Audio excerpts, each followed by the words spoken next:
So next, he took a 4-year break, which was weird because he made a movie a year for a decade. Yeah, really. Decade and a half, actually. And then he tried another big budget Hollywood movie, tried to do something a little different with a comedy.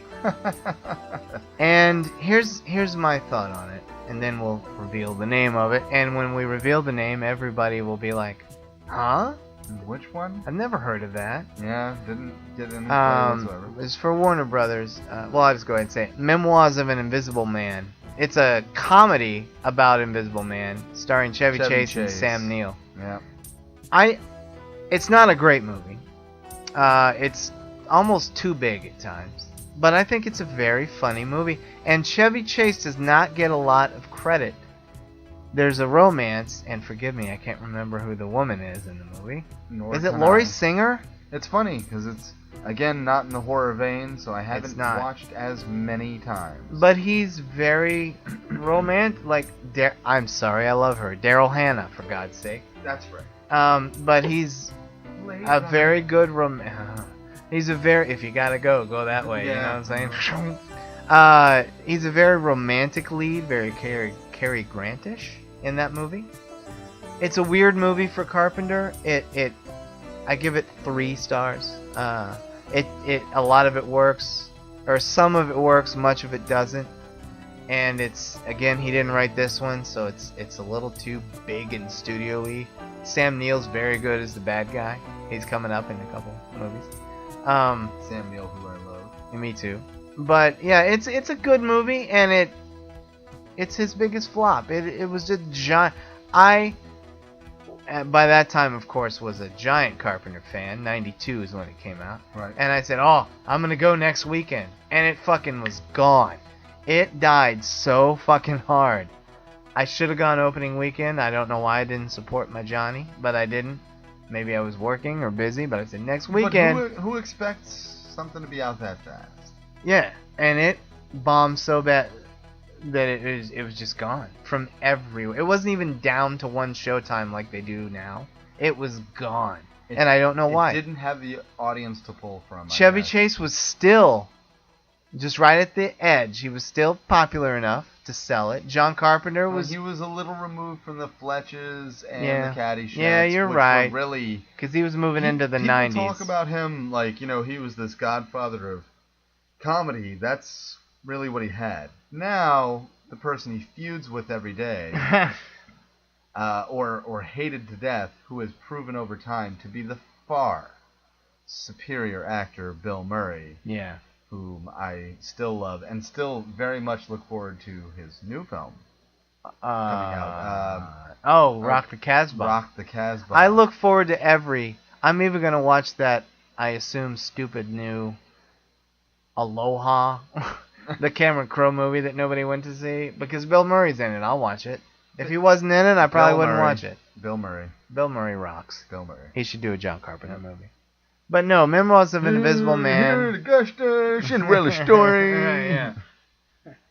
I can see him through the glasses. The Dalai Lama. Right. So I got that going for me. No, Memoirs of an Invisible Man. It's okay. It's fine. And again, I'm not being biased by giving it a thumbs up because it's coming. It's coming, folks. Thumbs down coming up in a while. But no, it's an okay movie. If you see it, you'll have an okay time. And it's over. Yeah. Again, I'll own it. It's not even available on Blu-ray. But I'll own it as a completist. I might watch it 3 more times before I die. And thus, talking about over, I think maybe next film. We moving on? This is where I get a little shady. We must mention his made-for-Showtime movie, Body Bags. Body Bags. It's a 2-episode anthology. He did the first one, and Tobe Hooper did the first one, and John Carpenter did the second one. And so the second one was Stacy Keach. Yeah. And the Yeah. kind of like that hair transplant. Exactly. And it kind of ended up looking like John Carpenter does now. Yeah. Without the mustache. And I like him playing the in-between character. Yeah, he was kind of the crypt keeper type guy. He was the more, what was he called in that movie? We're talking about, I'm sorry, we just said Stacy Keach. The Morgatarian. We're talking about John Carpenter. He also played the coroner. The coroner. But he's this rotting, fleshy guy. Yeah. And it's really cool makeup. And he's having fun with it. And it's cool.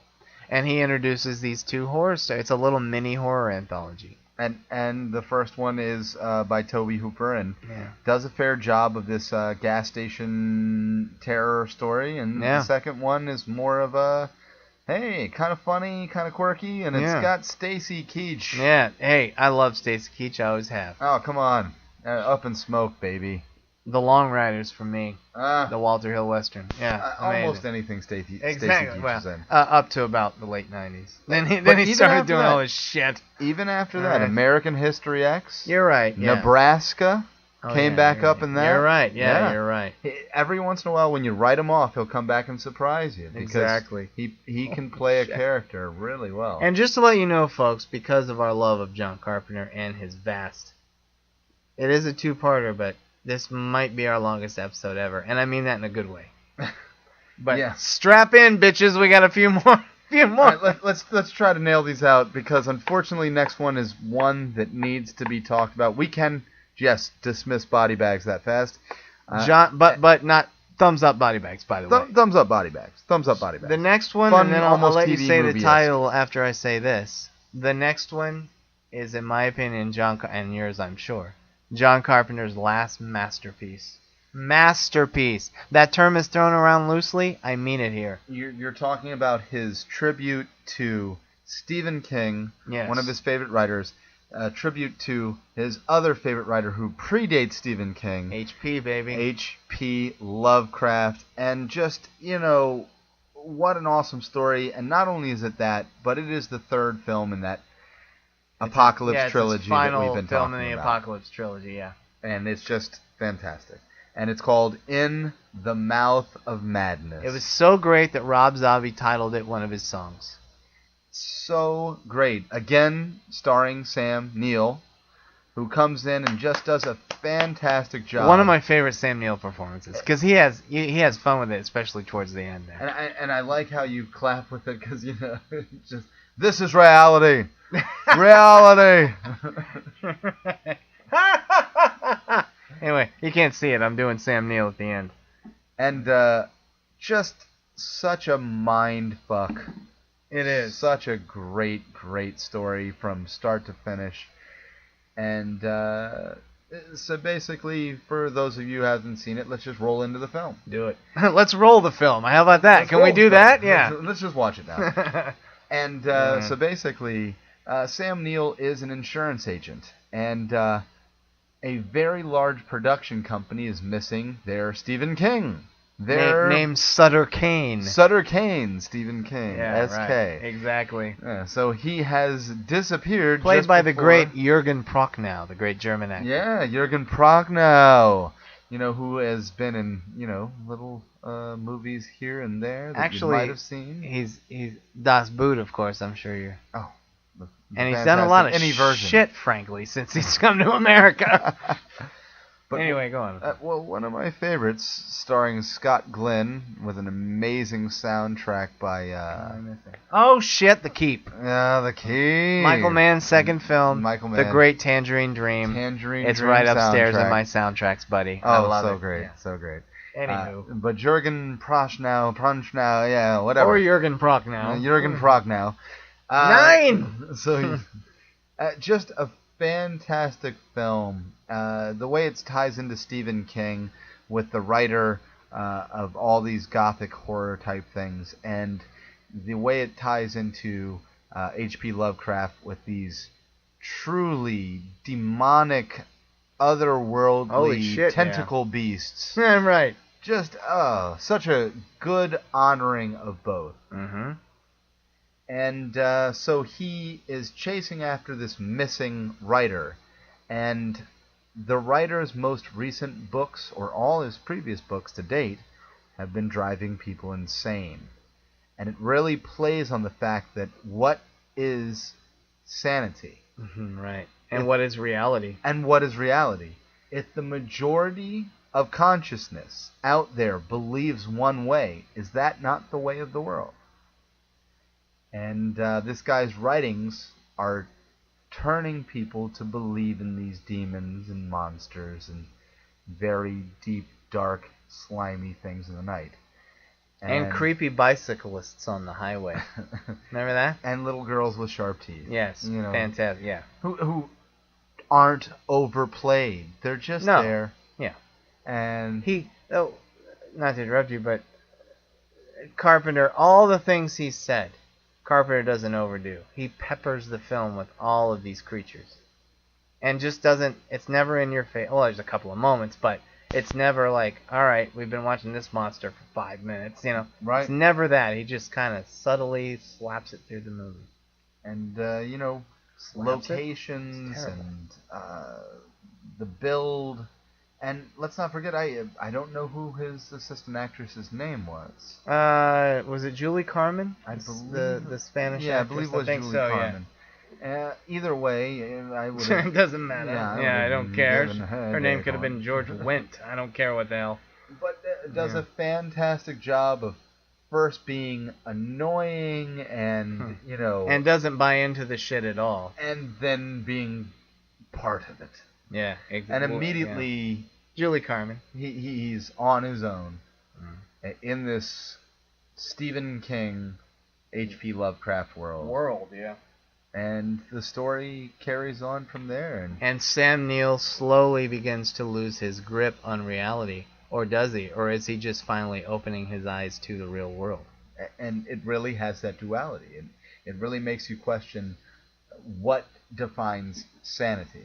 And that was what I really found about the movie that was new and inventive and thought-provoking. And again, there wasn't a single film in that Apocalypse trilogy that let me down as a fan. And they're all 5 stars in my opinion. Well, Prince of Darkness is 4, but The Thing 5, Prince 4, Mouth of Madness 5. 5. And like I said, it's his last masterpiece. Oh. And it is. It's in my top 5 fave. It even has a short appearance by the Charlton Heston. Yeah, you're right. I forgot about old Chuck as the head editor, of the head editor of the magazine. Yeah. Or the good old Chuck. Yep. Chuck. Yeah, it's a great film. You said everything great about it. Here's what I say. I concur. You see some little boy who turns into an old man riding his bicycle on some dirt, dark road. Just drive on. And you only see him in the taillights. That's a creepy moment. Oh, great. And the bicycle cars in the spokes. There's so many creepy moments in this movie. It's effective. It's very effective, much like what we spoke about with Halloween and Prince of Darkness. And, it's one of his scariest films. And as far as scary, I would put it in his top 3 scariest films. It has the fear factor to it, definitely. It does. And then just a great... Carpenter was great for... Here's something I always said about The Mist. I love The Mist. The movie and the story. Okay. But Frank Darabont's film version of The Mist. Fantastic. Everybody hates the ending. How dare you kill off... Here's what I always say about that. Oh, so That good. is the best John Carpenter ending that John Carpenter never shot. Because in John Carpenter movies, with the exception of Escape from New York, the good guys don't win. They never win. And he does not have happy, and Starman notwithstanding, he does not have happy endings. And you're talking about the director who, in my opinion, has done the most faithful and best adaptations of Stephen King novels or short stories. And he sticks mostly to the short stories because he likes to tell the complete story that King wrote and felt... Talking about Darabont, Frank Darabont. Frank Darabont. And Darabont, I know you're not the biggest fan of Shawshank, but he also had The Green Mile. But in The Mist, just a fantastic story. And that ending you're talking about was so well done that Stephen King himself said it was the ending I would have written had I thought of it. Really? Had I thought of it. I hadn't heard that. And thus, they have a great relationship. Still pissed off that he sold the rights to the Dark Tower. Oh, God, don't get me started. To someone else. Don't get me started. Because Darabont, he wanted it. And Darabont is used to shooting amazing things on an extremely short budget. Yep. Like his television show with a Mr. Chickless. Right. Which he pretty much stole that whole camera crew to be like, hey, let's do the Mist real quick. Real quick. Right. No, it's a great film. It is a great film, and it's one of his top 5, in my opinion.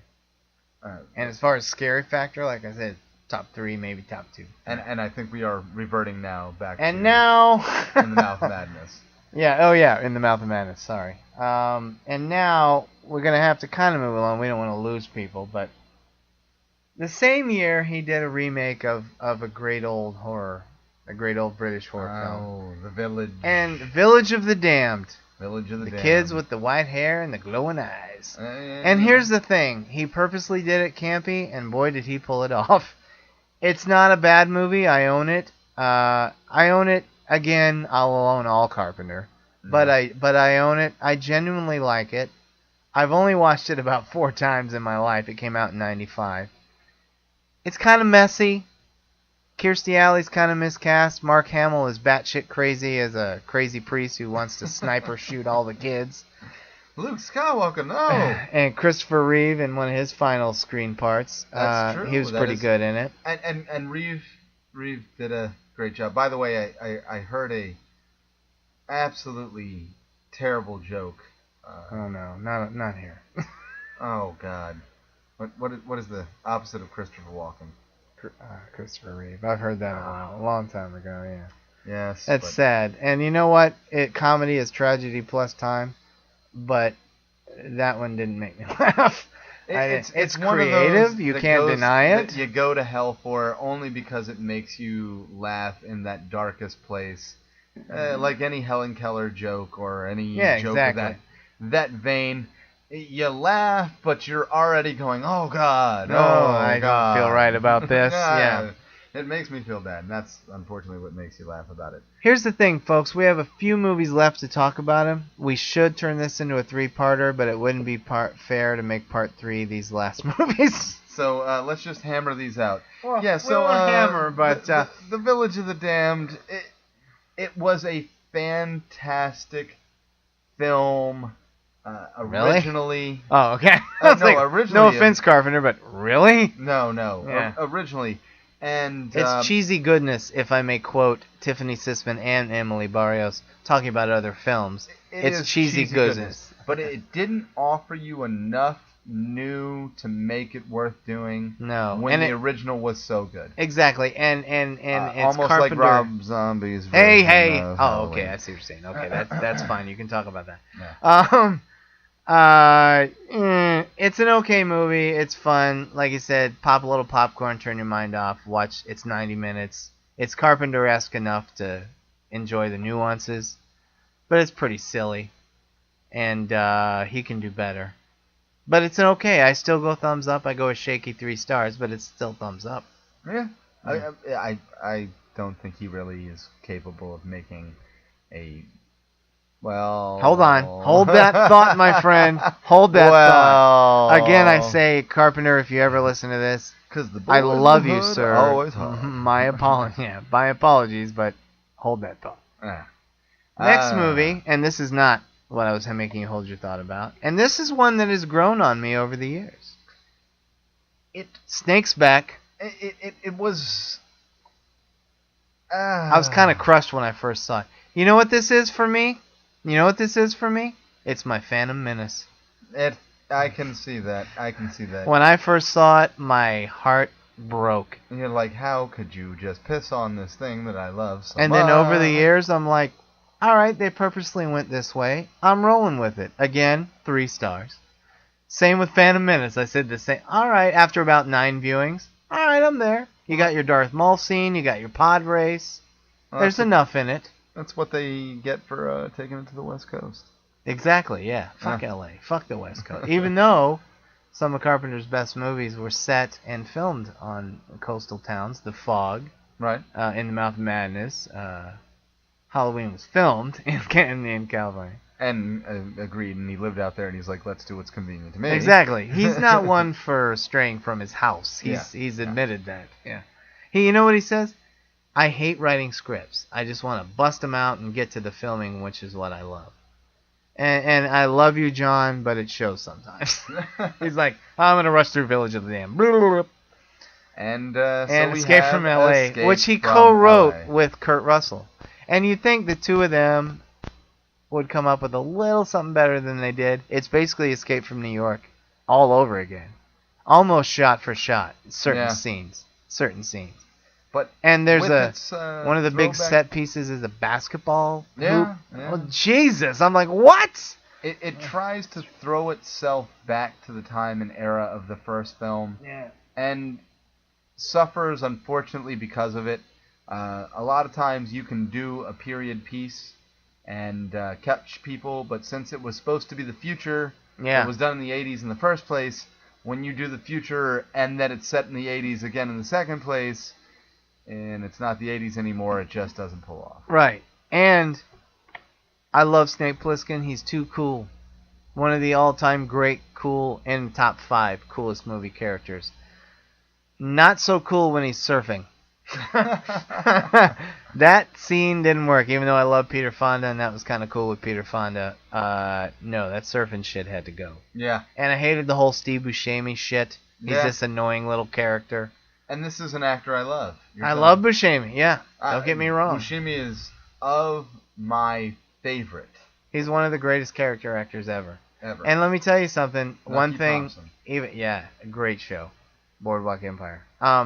One thing I do love about Buscemi's character in Escape from L.A., that Steve Buscemi, the great Steve Buscemi, was in a John Carpenter movie. That's what I can do. He was there. Yep. He was there. But the movie's okay. Like I said, it's grown on me over the years. There's enough in it to like, and there's a lot in it to actually hate, I hate to say. Yeah. But, like I said, it's my Phantom Menace. I now give it 3 stars. I respect the way they went. Okay, that's fine. You gave me enough of what I love. Great ending. The ending to that is actually better than the ending, the last moment. Is the last moment. Okay. Yeah, gotcha. whereas, if he does that, we're going to have to reboot the whole world. Right. And Pliskin's like, all right. Let's reboot it. Yeah, and it's actually a cooler ending than Escape from New York. But, yeah, the movie, it's hit and miss. But I give it 3 stars. Yeah, it's all right. Now, do you ever take pauses during your podcast? Because do I take pauses during the podcast? Yes. Not usually. This beer drinking podcast. Is your bladder filling up, sir? Yeah. Maybe it's that I want to piss on the last 2 films that he made. No, he never made a bad film, but I gotta go. All right. Yes. Anyway, and I'll edit out all the bullshit in between this. And and Escape from L.A. Good. Not great. Good, not great. A revisit to one of his favorite movies and styles and everything like that. Again, it went too campy too much. Yeah, I agree. It was not the time and the place for a movie like that. No. And we roll from there onto we roll from there onto a really blast of a fucking movie that I always forget to mention. But it's a great movie. Well, and his last financial hit. Yeah, and it's true. With Mr. James Woods. Mr. James Woods, starring James Woods. John Carpenter's Vampires. Vampires. The last time a vampire was taken and made a monster instead of something that shines like diamonds in the sunlight. That was it, wasn't it? That was the last time they were really and they crawled. They didn't come out of coffins. No. They didn't come out of a dark dungeon. No. They crawled out of the dirt. Yeah. Like monsters. Literally. And the head of their sect, so to speak, their strongest vampire, was strong. Yeah, he was, too. Walked into a den of vampire hunters and decimated them. Every one of them. And, of course, starring alongside the Daniel great James Baldwin. Woods was Daniel Baldwin. The not so great Daniel Baldwin. In his best role, though. I agree. Well, no, Homicide, I think. No, you're right. He was great in that movie. In this film, you liked him. He was so cool, and the whole thing of I'm turning into a vampire, but I saved your ass. I'm gonna give you a running start. Yeah, and the very sexy whatever happened to her Cheryl Lee, Laura Palmer from Twin Peaks. Yep. Good old David Lynch. Yeah. Another podcast in the future. I liked it a lot. I go 3.5, but on a fun level, it's nothing new. It's Agreed. It's a 5-star. I'm not joking because I believe you can nominate people for movies that aren't as good as they are. James Woods. It's one of his best performances. Most of his dialogue is ad-libbed, and it's hilarious. And he's so funny, and because he rolled off his tongue, it plays that way. It plays, and he gives it his all. Zeal, James Woods is not slumming in that movie. You might think at that point in his career, 1998, that James Woods is like, I'm slumming it in this. No, he's not. It's a really well-done movie, but you can tell he doesn't think he's slumming. He gives it his fucking all. It's one of the great James Woods performances. It really was fantastic. And the movie is creepy and fun. And you're right. It has the scare factor to it, but the scare factor, I think he really went for lower. He wanted to give a badass story of action, but keep it grounded in his horror roots. Yeah, it's a Western. He says he always makes Westerns, and you can tell it in that. Yeah, absolutely. And there's shootouts, and it's it's in the desert. Yeah, and when dawn comes, yeah, exactly. The shit is going to hit the fan, and it just rolled really well. It is. It's a total blast. Yeah. It's, I'd say, and I'm talking on the fun level here. Just talking about fun. It's his most fun movie since Big Trouble in Little China.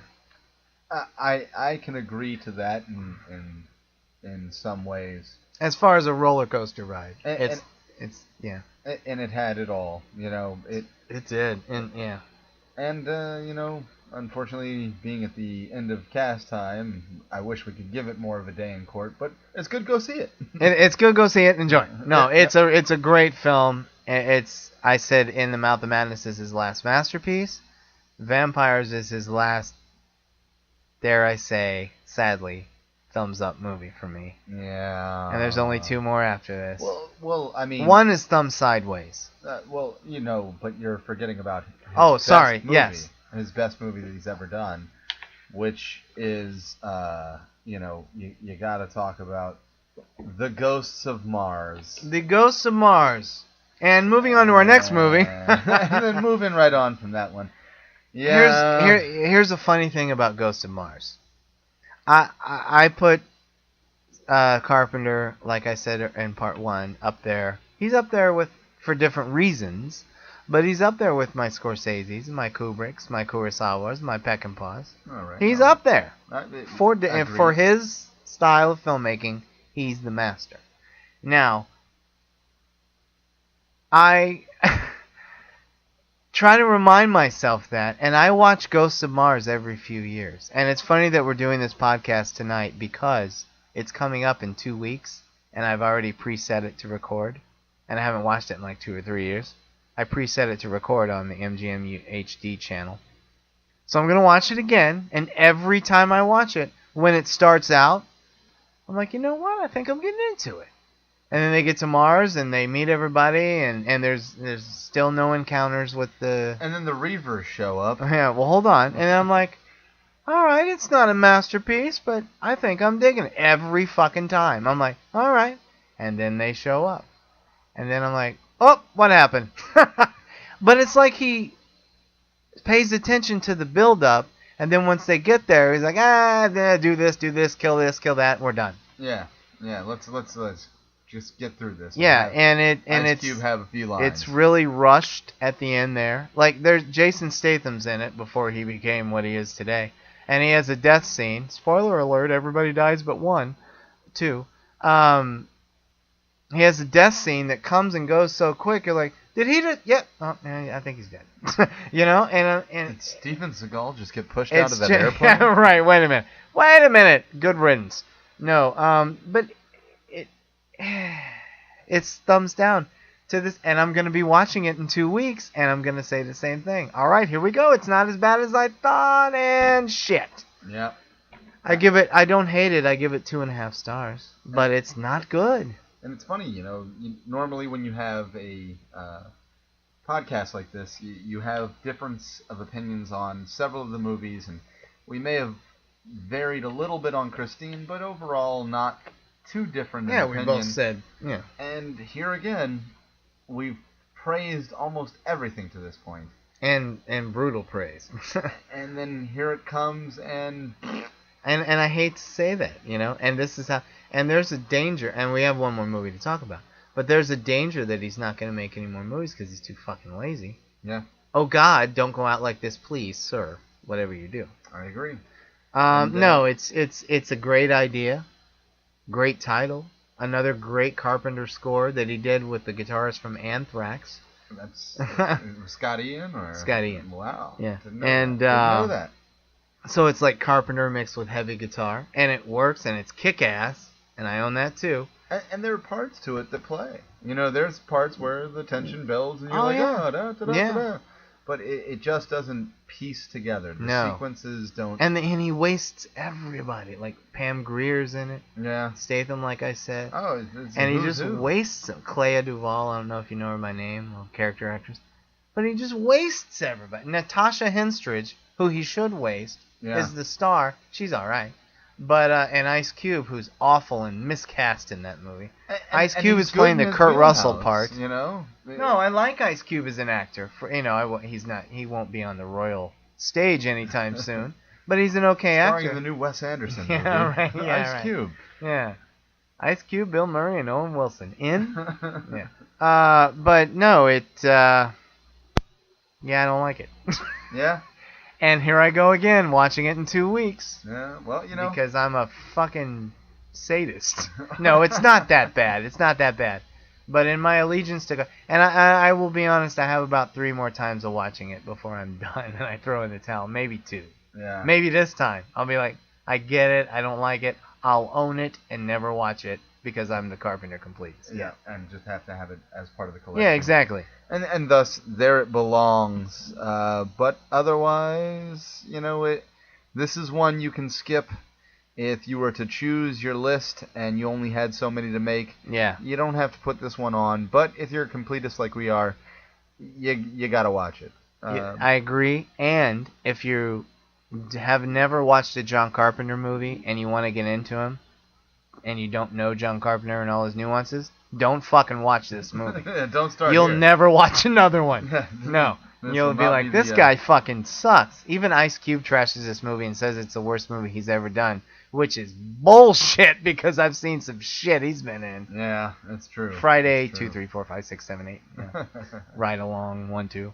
But no. Anyway, no, it's not a good movie, I'm sad to say. And then we move on to his he took a decade almost and then returned to filmmaking with The Ward. I don't like that either. But I recorded it, and I'm going to watch it again. I've only seen it one time, so I'm not, like, going over and over here. And as blasphemous as this may sound, I have yet to see The Ward. You haven't seen The Ward? It has no press, no publicity, no nothing about anything coming out from John Carpenter. And it was during a lull in my time that I wasn't checking IMDb all the time, and thus didn't even know it fucking came out. Yeah, well, it got no release. It played in like one theater around here for a week, and then video. It's not awful. It's okay. That's the one I said my thumb is sideways on. He doesn't do the music, which hurts. Yeah. And he didn't write it. There's a few you can see Carpenter in there, but it's not the Carpenter we know. It doesn't have that feel, that pulse to it. No, it doesn't. Huh. There's some creepy moments in it, I'll give you that. And I won't spoil it for anyone because it's fairly new and you haven't seen it either. But the payoff sucks. The payoff made me mad, the ending. It made me angry. Like, really? Anticlimactic. Oh, well, don't get me... Well, I can't even speak on it, but... Yeah, no, and it's totally anti-Carpenter. You're like, what the fuck? Yeah. Can I just tell you the ending to Ghost of Mars is better than the ending to The Ward? But The Ward is a better movie than Ghost of Mars. See it. You should. Well, I know you. And I will. Yeah. Because, again... Unfortunately, I don't own that yet, but that'll be another one. The last two Carpenters I will purchase will be... I'll buy The Ward, and then the very last one will be Ghost of Mars. Yeah.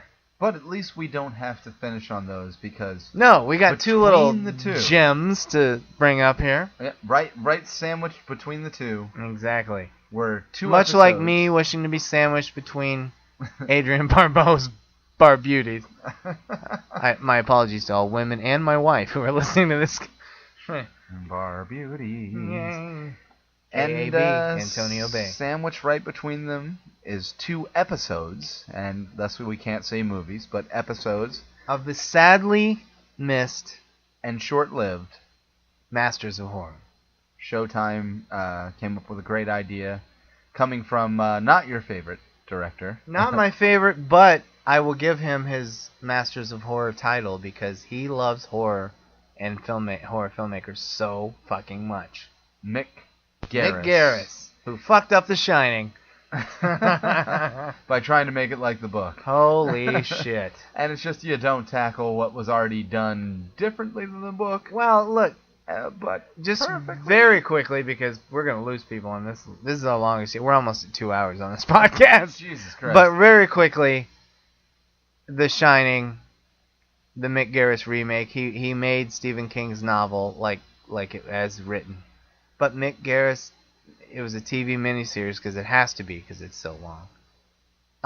It was miscast, and he shot it like Tony, his friend, was like floating in the air in the middle of the day talking. Like, what the fuck am I watching here? It's ridiculous. Yeah. It's like an episode of fucking I Dream of Jeannie. And everything was shot in natural light. There's no creepiness factor. Thank you. Nothing. Absolutely nothing to it. And that is my problem with a lot of Mick Garris films. Yeah. Now to get off Mick Garris, we really need to wrap this up. We gotta wrap this up. There were 2 episodes of the Masters of Horror. We'll talk about the second first because I want to finish on really a hidden gem for him. So the second one was Pro-Life. Pro-Life. Starring the great Ron Perlman. And so basically, you are introduced to this couple on the run. One is pregnant, and it just kind of rolls into this story that's a statement on anti-abortion rights and all this stuff. Right. And a sub story that parallels Rosemary's Baby. Big time. And amps it up. And thus the devil comes out of this woman and does some devilish things. Does some devilish shit, yeah. And Ron Perlman's trying to stop it. Yeah. No, it's a damn good episode. Like we spoke off mic here. I didn't like it initially when I first saw it, but it grew on me. And thus I did like it on the initial watch. Need to give it another day in court because it's been a while since I've seen it, but remember it well because I remember it fondly from my initial viewing or viewings. I've seen it twice. Of that right up series. there in my Masters of Horror collection. But he also did another episode for this during the first season run. Some of the finest work he's ever done. The first season episode? Yeah, Cigarette Burns. Cigarette Burns. For those of you kiddies who don't know what a cigarette burn is, Matt. A cigarette burn is that little marker you have in film that lets the film projectionist know when to change the reel. And the kids are like, the people under 30 are like, huh? What do you mean change the reel? Change what? A reel? It's a digital thing. Right. It's a satellite, isn't it? So when they actually used to shoot on film, and the reason they call them films... Exactly. Hello. Great great little story starring the Norman Reedus of recent Walking Dead fame. Daryl. All the women's ears just perked up. We were losing them. Now they're back. Yeah. Daryl. Also a great independent film before this. Don't say it. Don't say it. Not a fan, huh? I hate it. Boondock Saints? Boondock Saints? I'm a hater. I discovered it in the days of Blockbuster when you used to be able to walk through and peruse shelves. That's how I did it. And pick out a hidden gem. And that's how I found it. I guess for you it was hidden shit. I put it back. Right, I watched it and take this fucking... No late charge on this. Here you go, motherfuckers. I liked it. Willem Dafoe, the whole, Jesus. Bought into all of it. Oy. But I will say, Sean Patrick Flannery aged like shit, and Norman Reedus aged to be awesome Daryl. Yeah, really. Norman Reedus looks exactly the same as he did 20 years ago. But this little story, Norman Cigarette Reedus burns. is a film theater owner that specializes in old horror films and is obviously losing money as those old grindhouse theaters went out of fashion and out of style, paralleling that whole out phase of theaters all themselves. Right. And it has a sub-story of loss of a loved one. His wife or fiancée has died of a drug overdose. He was a former recovering drug addict. Well, he is a recovering drug addict. Former drug addict. Yeah, former drug addict, recovering drug addict. I'm being silly. I'm sorry. And his theater is losing money. Unfortunately, the funding for the theater came from his previously mentioned ex-wife, ex-fiancé's father, who is none too happy with him for letting his little girl die of a heroin overdose. Yeah.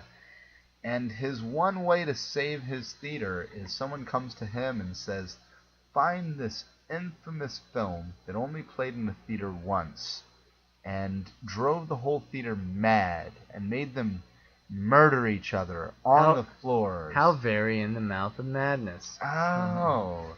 Very in the mouth of madness. And another tip of the hat to a different film that I love from the great Roman Polanski, which was based off the book Club du Mans. The Ninth Gate? That's a hidden gem, buddy. The Ninth Gate. I own it on Blu-ray and DVD. Love you it. own it? Love it. It's a fantastic movie. Love it. And it has, one of the best character actors who got his first day in court in the original Nightmare on Elm Street, Johnny Depp. Indeed.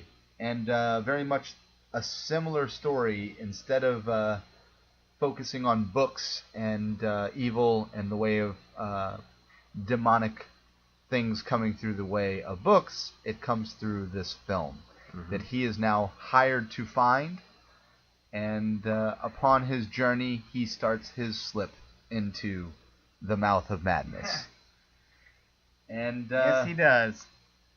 And it just plays very well in my mind.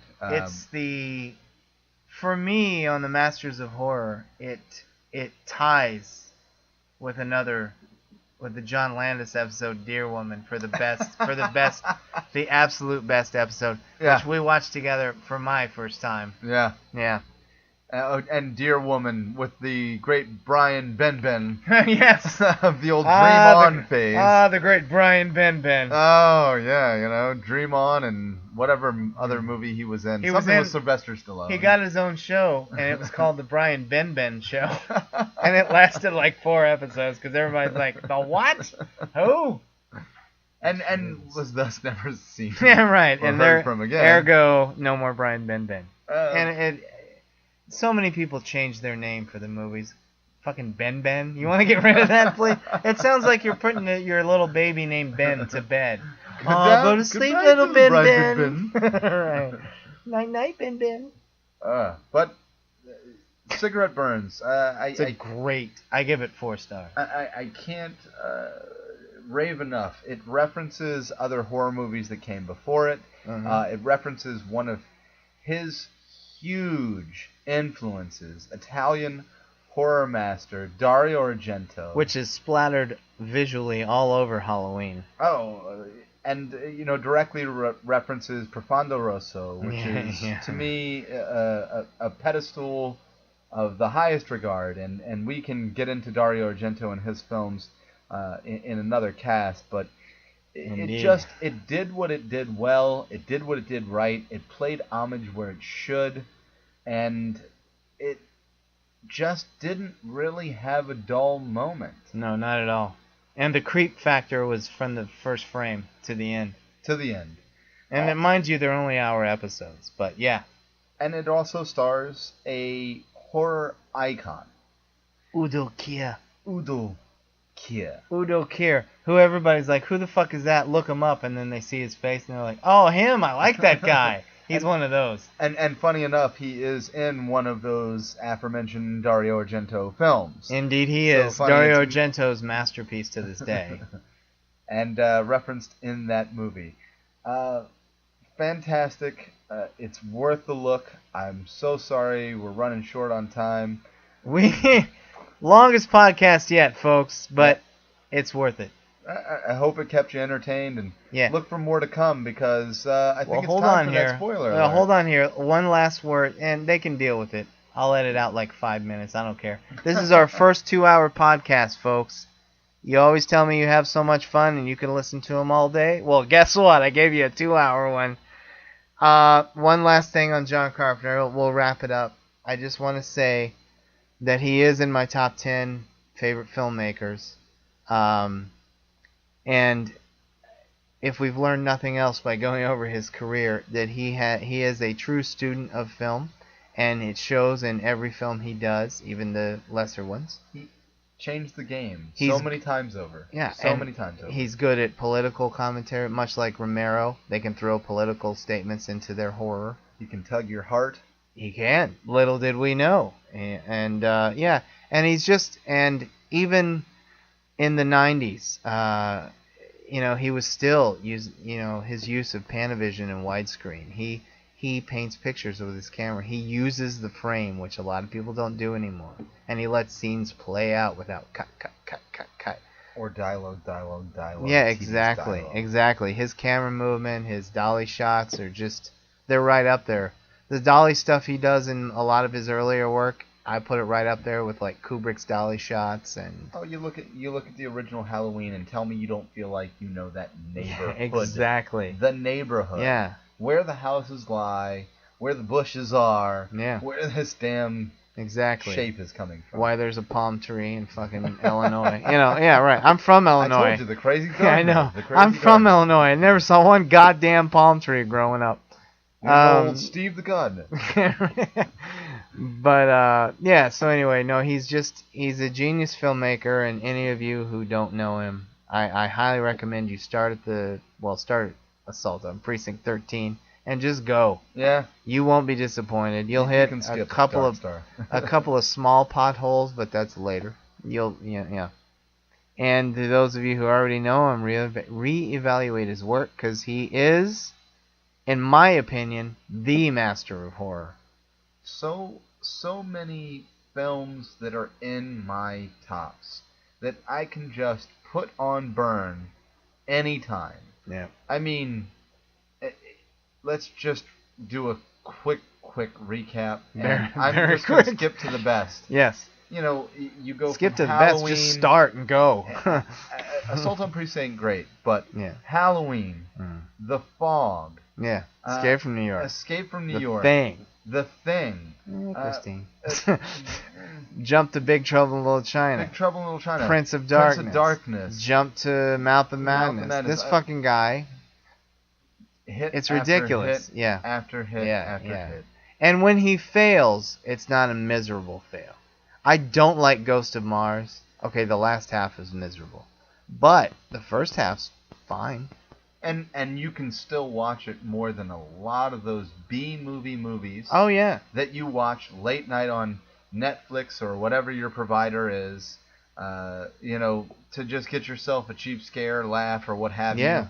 And often regret that hour and a half you invested. I'll watch, here's the thing. You may regret this hour and a half, but you'll not regret to the it level. A little less.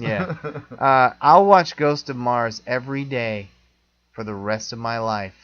before I watch another fucking Transformers movie once. You know?